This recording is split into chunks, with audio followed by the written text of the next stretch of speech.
With Radio Algeria International, you will not miss a single major political or economic event. Radio Algeria International, our voice in the world.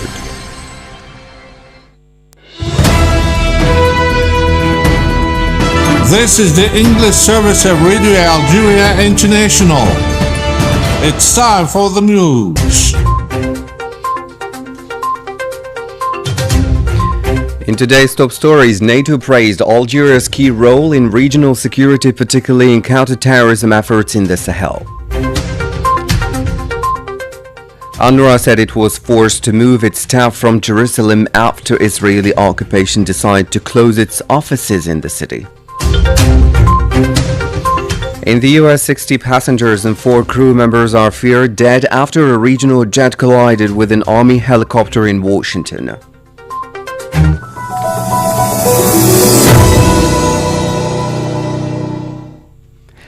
Hello and welcome on Radio Algeria International. I'm Jamal Semeni. The Minister of State, Minister of Foreign Affairs, the National Community Abroad and the African Affairs, Ahmed Attaf, has received at the headquarters of the ministry here in Algiers the visiting NATO Deputy Assistant Secretary General for Political Affairs and Security Policy, Javier Colomina. The details with Masoud Sharfi.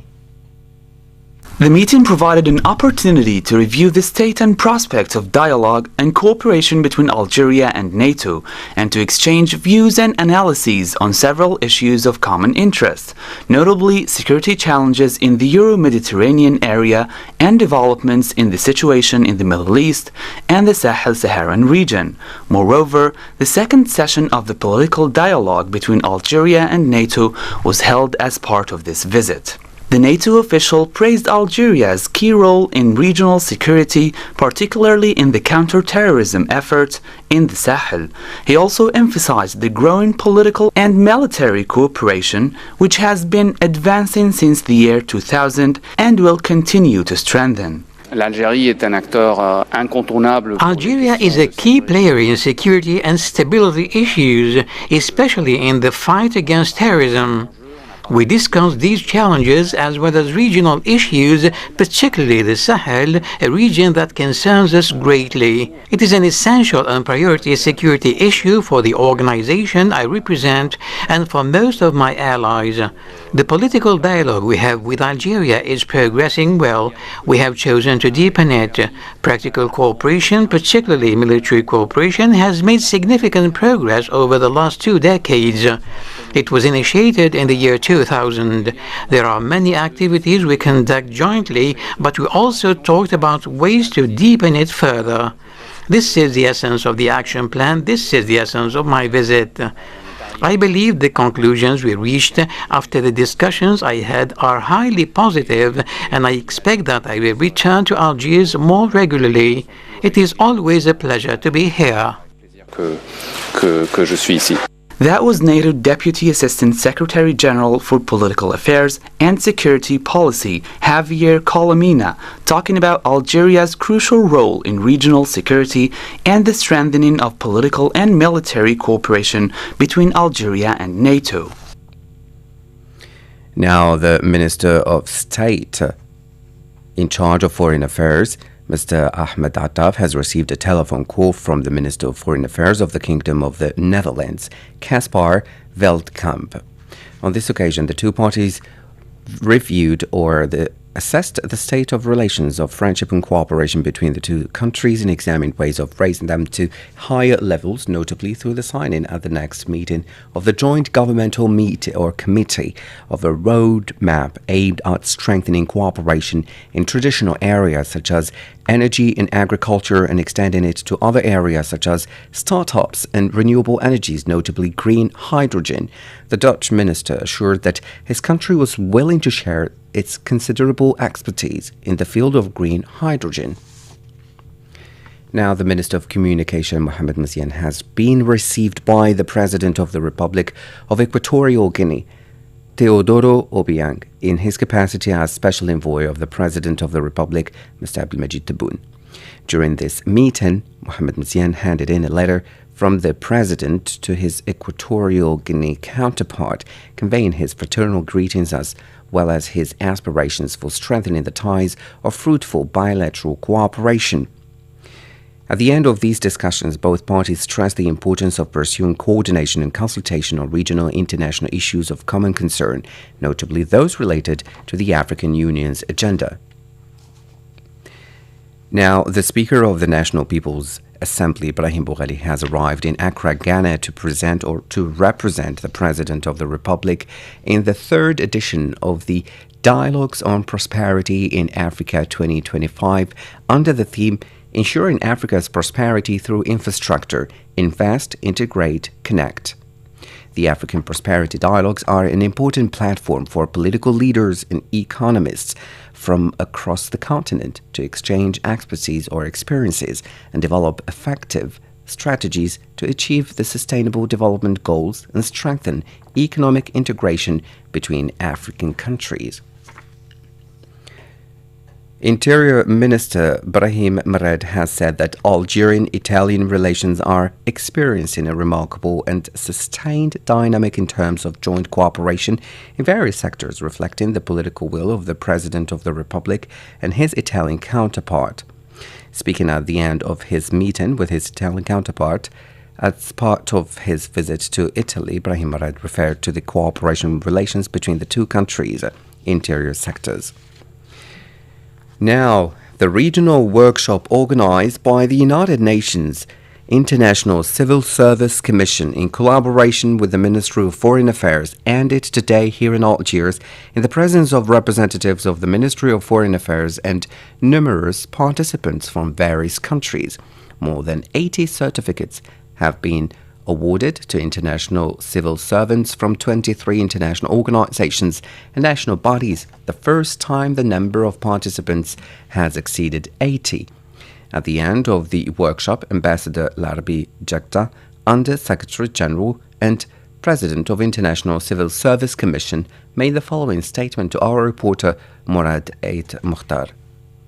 We are grateful to the Algerian government for the facilities, for providing such nice facilities, for the service provided, for the way they helped us to organize this workshop here in Algeria. We must say that the first time this workshop is gathering almost 80 participants from everywhere in the world and from the different organizations of human system, and it was very useful, very fruitful, even for the Algerian participants coming from the Algerian National Institution or civil servant in Algeria, and the exchanges with the international participants. It's to learn from them. It was a dialogue, a very interactive debate. It was very useful, and again, we must express gratitude to, as I said, to the Algerian government, to this hotel, to the management of the hotel, to everyone helped us to ensure the success and the good outcome of this workshop. The International Civil Service Commission is a body established by the General Assembly of the United Nations. Its mission is to regulate and monitor the career development of international civil servants working for the United Nations. Now to other news. To the Middle East, 3 more Israeli hostages, 2 female soldiers were released in Gaza today as the third hostages 4 prisoners swap agreed to by the Israeli occupation and the Hamas resistance movement got underway by the Israeli occupation authorities have put their part of the exchange on hold. The UN Relief and Works Agency for Palestine Refugees, UNRWA, said it was forced to move its staff from Jerusalem after the Israeli occupation decided to close its offices in the city. 2 Israeli Knesset laws targeting the agency's work in the Palestinian territories has recently come into effect. Moreover, the Israeli Supreme Court rejected the petition requests submitted by human rights groups. For the agency, cutting off contact will effectively end coordination to ensure safe movements for UNRWA's Palestinian staff, impose dangerous working conditions on them, and prevent its international employees from obtaining entry visas and working in the occupied Palestinian territories. The laws will also place obstacles in the way of UNRWA's dealings with many things. The Zionist occupation forces are committing their wanton aggression on the city of Jenin and its camp for the 10th consecutive day, resulting so far in the killing of 17 Palestinians and causing the injury of dozens of others amidst widespread destruction of infrastructure. Said Bouazi tells us more in this report.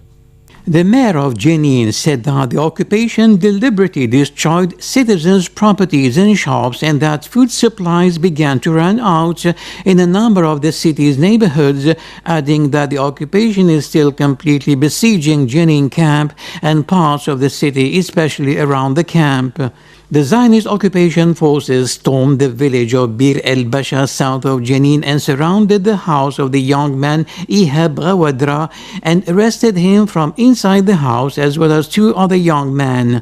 The withdrawal of some occupation vehicles from neighborhoods in Jenin camp and its surroundings revealed massive destruction to citizens' homes and property, infrastructure and the electricity network. The destruction appeared in the neighborhoods of El Aloub, El Hadaf, and Ed Damj. The occupation also bulldozed the neighborhood of Jurat Ed Dahab and opened a street in it. The occupation continues to obstruct the arrival of ambulances to Jenin Governmental Hospital. The occupation prevented the sick woman from reaching the hospital, and the occupation soldiers interrogated her and prevented the Red Crescent crews from reaching her on the hospital street, which led to her losing consciousness. The occupation continues to send military reinforcements from the Jalami checkpoint to the city and the camp's surroundings, while occupation soldiers blew up new homes in the camp's El-Bashar neighborhood. Now, the UN's Mine Action Program chief in the occupied Palestinian territories said Thursday that the threat of explosive ordnance in the Gaza Strip and the occupied West Bank affects the delivery of humanitarian aid and civilian safety. Briefing reporters in New York from Gaza, the chief of the Mine Action Program in the occupied Palestinian territories, Luke Irving, said at least 92 people have been killed or injured from explosive ordnance since October 2023. UNMAS has been operating in Gaza and the occupied West Bank since 2009. We have, like the rest of the UN, remained in Gaza throughout the past 14 months of hostilities and continue to adapt to the changing needs of the ceasefire response. Over the past 14 months, our teams have encountered a range of explosive ordnance, including aerial bombs, mortars, rockets, projectiles, grenades, and improvised explosive devices. These have killed and injured civilians in Gaza, and they have risked preventing humanitarian activities from taking place safely. Preliminary data collected through reports by individuals to our online public information system shows that at least 92 people have been killed or injured from explosive ordnance since October 23. And we are continuing to receive reports of incidents from both before and during the ceasefire.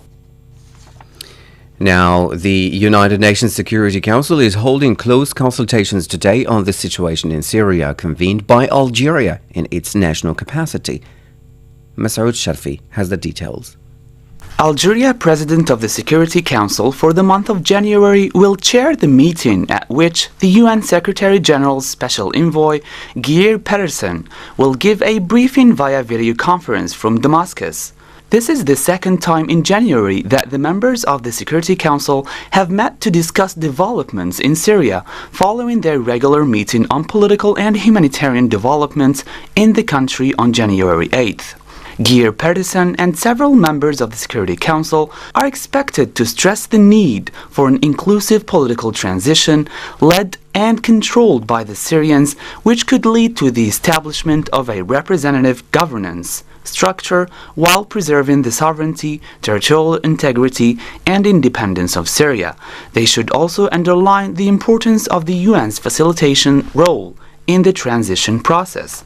The members of the Council could also express their concern regarding the Zionist entity's aggression against the Syrian territory, which carried out hundreds of airstrikes against Syria, targeting equipment and military positions. It also launched a ground incursion extending its control further into the Golan and Syrian territory.